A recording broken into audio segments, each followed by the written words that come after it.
Assalamualaikum warahmatullahi wabarakatuh. Alhamdulillah wa syukrulillah wa la hawla wa la quwwata illa billah. Hadirin yang dirahmati Allah Subhanahu wa Ta'ala, tujuan dari syariat puasa di bulan Ramadan telah dijelaskan oleh Allah Subhanahu wa Ta'ala di dalam surat Al-Baqarah ayat 183. Allah Subhanahu wa Ta'ala telah berfirman, Ya ayyuhalladzina amanu kutiba alaikumusiyam kama kutiba alal ladzina min qablikum la'allakum tattaqun.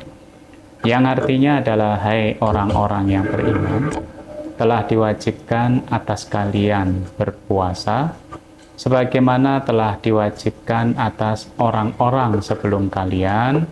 Mudah-mudahan kalian menjadi orang yang bertakwa.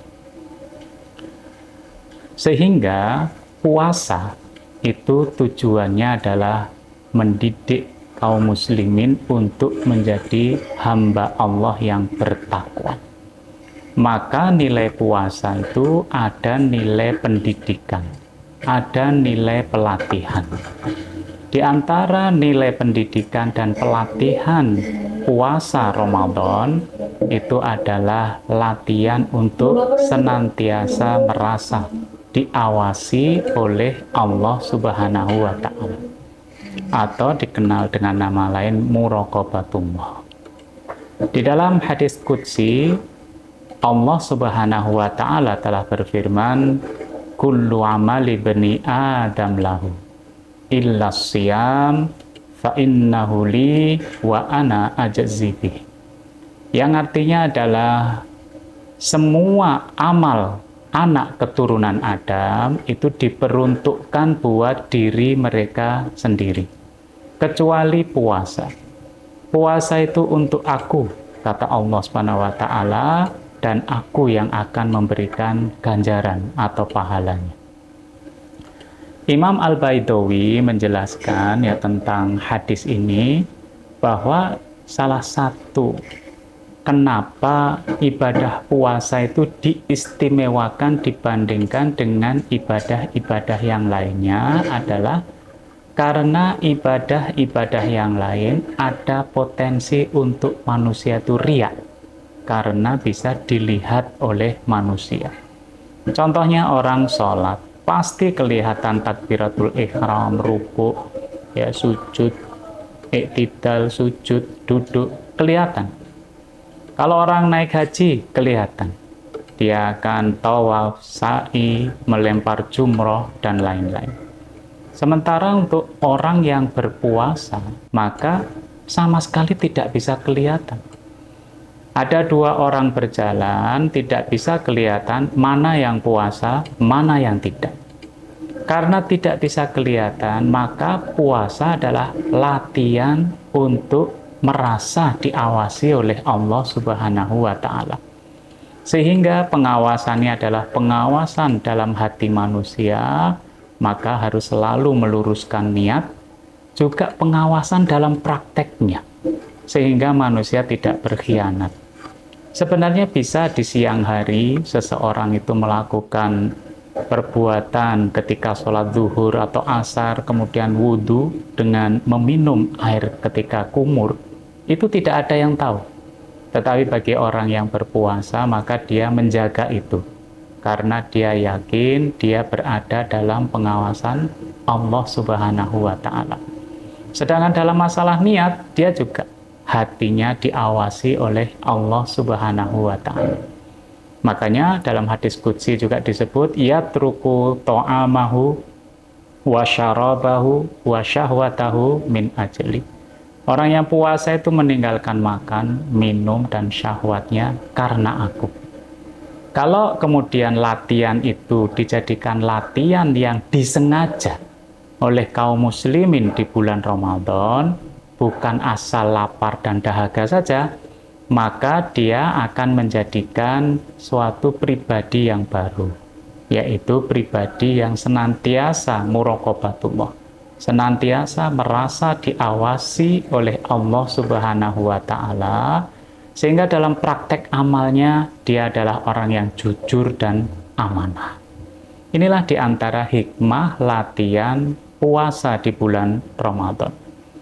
Kemudian latihan yang kedua, sebagaimana dikutip di dalam kitab Fikih Syam Yusuf Qaradawi, Rasulullah SAW itu pernah suatu saat ditawari oleh Allah Subhanahu wa Ta'ala untuk menjadikan gunung-gunung di Makkah itu menjadi emas. Dan itu diperuntukkan buat Rasulullah SAW. Dan ternyata Rasulullah SAW kemudian menjawab, la ya Rabbi, tidak usah ya Allah. Walakin ashba'u yauman wa aju'u yauman. Tetapi biarkan kami ini kadang-kadang kenyang, kadang-kadang lapar.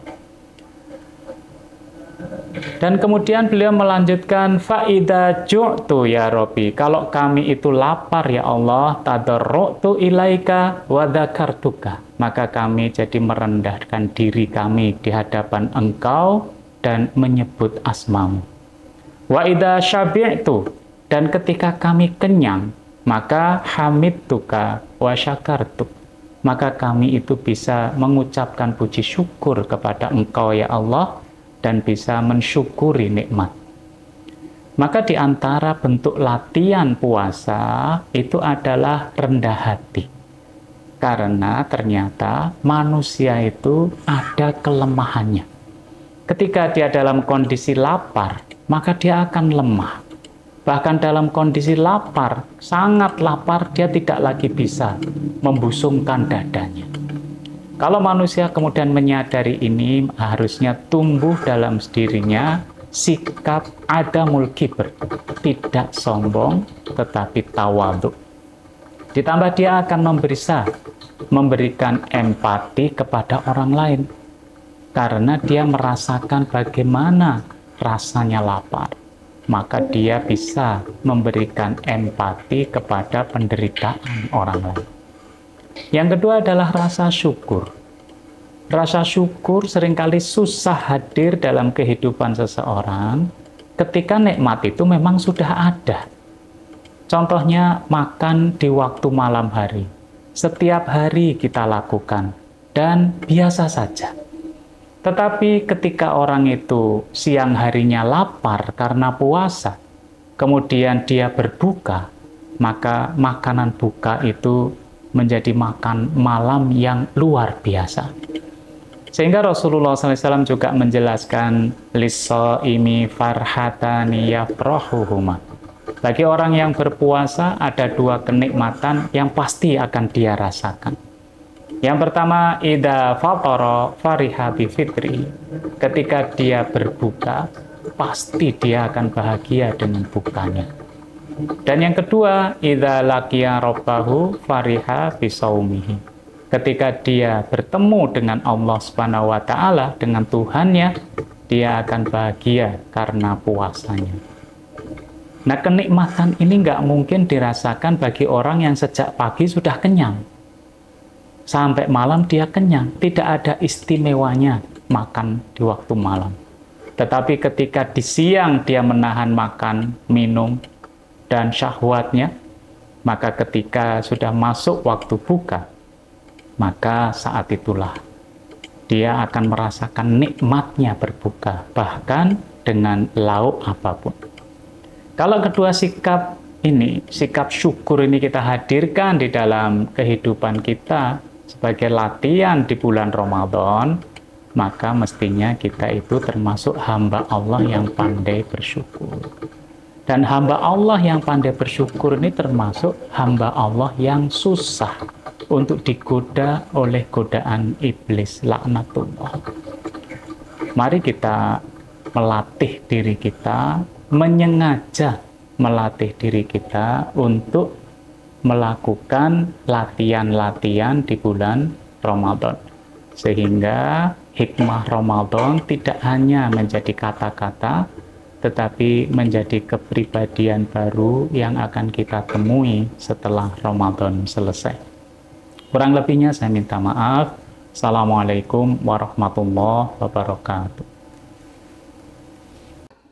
Bapak dan Ibu, saudara-saudara sekalian dimanapun Anda berada, kami atas nama Direktorat Dakwah dan Sosial Pesantren Nurul Islam Tengaran yang menaungi lembaga wakaf dan lembaga amil zakat, infak dan sedekah Nurul Islam menawarkan kepada Bapak Ibu program-program donasi yang termasuk dalam kategori paket istimewa. Paket istimewa yang pertama kami berikan namanya paket silver. Ini dengan total donasi sebesar 3 juta rupiah. Kemudian paket yang kedua, paket gold sebesar 5 juta rupiah. Kemudian yang ketiga, paket platinum sebesar 10 juta rupiah. Dan yang keempat, paket diamond sebesar 15 juta rupiah. Apa yang didapatkan dari paket-paket tersebut? Bapak Ibu, dengan paket-paket tersebut Bapak Ibu sudah berdonasi dalam bentuk satu, wakaf untuk tanah pesantren. Yang kedua, wakaf untuk bangunan pesantren. Yang ketiga, beasiswa untuk para siswa dan santri berprestasi, para hafidh dan hafidhah Al-Quran. Yang keempat, donasi untuk kaum duafa maupun juga untuk santriwan santriwati dari golongan anak-anak yatim.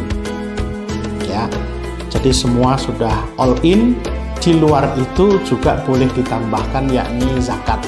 Kenapa zakat tidak kita masukkan secara global? Karena zakat ini tentu ada hitungan rumus-rumusnya sesuai dengan nisab maupun kadar zakatnya. Demikian tawaran istimewa dari kami untuk paket Jiswaf 1445 Hijriah. Semoga Allah Subhanahu wa Ta'ala memudahkan kita, merahmati kita, dan memberkahi hidup kita. Alhamdulillahirabbil alamin. Assalamualaikum warahmatullahi wabarakatuh.